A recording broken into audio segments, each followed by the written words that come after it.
Hey guys, welcome back to GameBlitz. So I'm gonna go over the top 5 or 10 pros and cons of Metro Exodus, or maybe just more like the changes, improvements upon some of the previous series.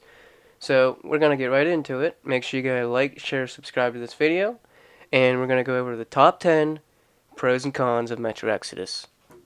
Alright guys, so number 1, we're going to go over factions.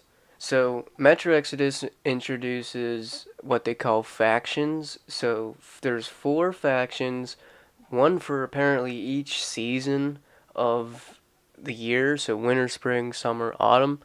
Now, one of the main factions is the Fire Worshippers, which the master class in the Neo-Feudal Society of the Desert, and they carry themselves with corresponding aplomb in disregard to their opponent's humanity.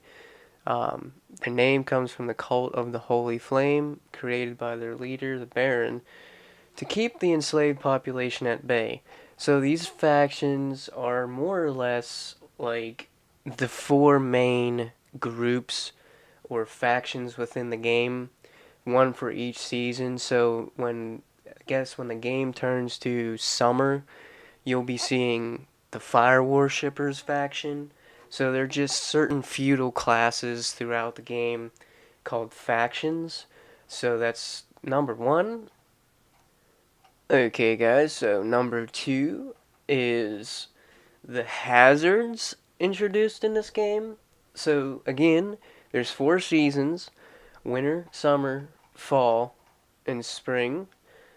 So the hazards, I'm going to go over some of this.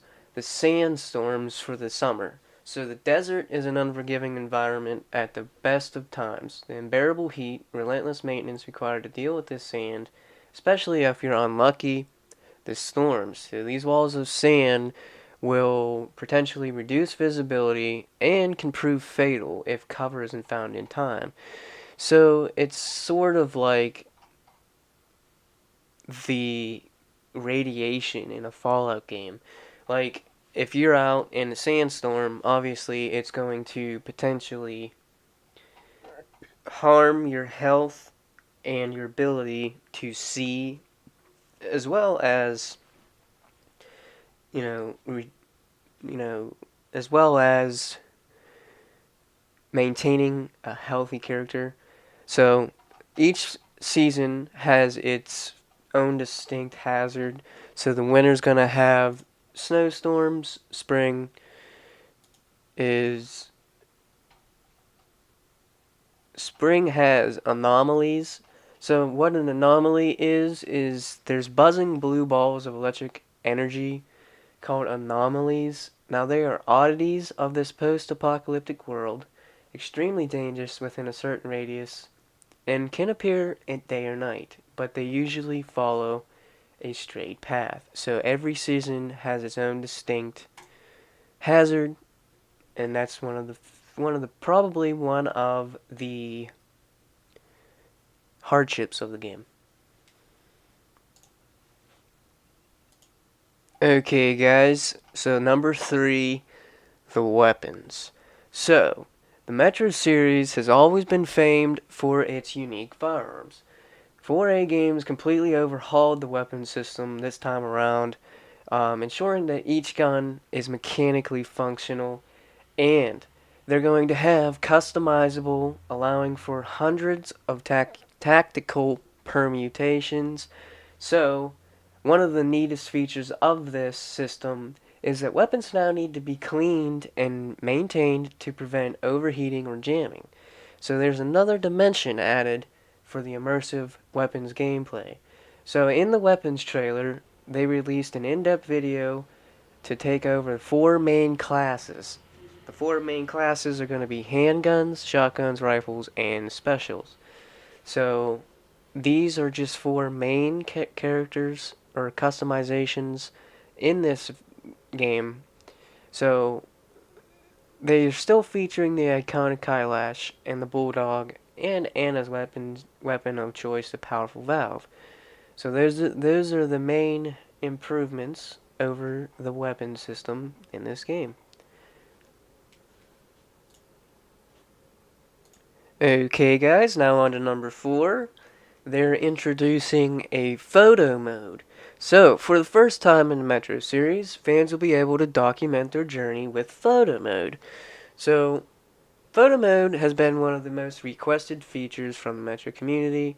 Executive producer of 4A Games had confirmed that this was in the game, so the relatively rare in first-person shooters, but surprisingly, Metro Exodus is bringing this feature to the game.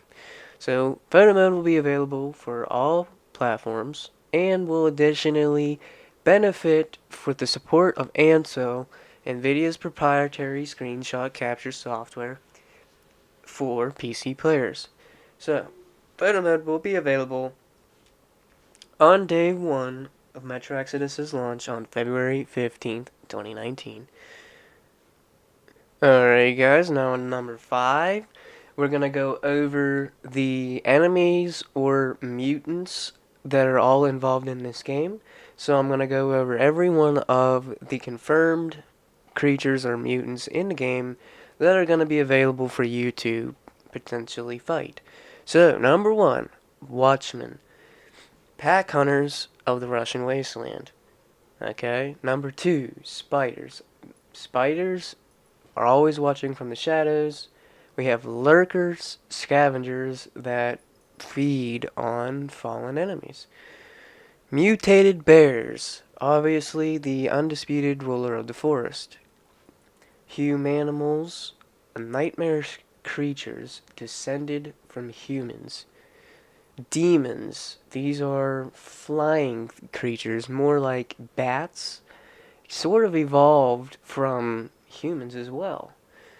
Shrimp, mysterious aquatic life forms, wolves, and Nosalis. So those are the 9 confirmed creatures in the game for you to fight. Alright guys, so thanks for watching. Those were the top 5 pros or cons of Metro Exodus coming in 2019. Make sure you guys leave a like, sub, and comment on the video if you have anything to add. Thanks for watching guys. See you in the next one.